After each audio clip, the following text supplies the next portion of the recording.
Yantwa kasiano so na yenkwansa mfoforo mu. Yegyina NDC amanyɔkuo no mo parliamentary candidate ya wono wa Asante Akyem North se Alhaji Sule Adam Yusuf. Nani abre den sa fidie aba no obegye free MPP amanyɔkuo no ensem fi se wo munye hwe. Botaye bi sinani so ya wo peso de boa Asante Akyem North for ensem no ne Adom TV kase etwa so.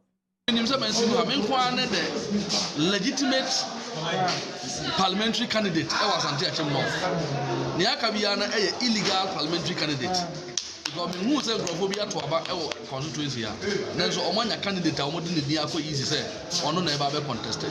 And due to legitimacy, Brunibeka, any illegality Asia, definitely legitimacy wedding kunim. To me, the minimum be kunim for Nankopoya from 7th December.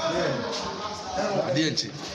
We are seeing that. I hear this year the Kasache is Kitafo. The Kasache dom said, Yenye Titrafo, Yempe he, Yempe what you are coming. And until the Bia may also say, Majina Homa Asundri, and Kabumu, and I'm Majina Homa Punchu.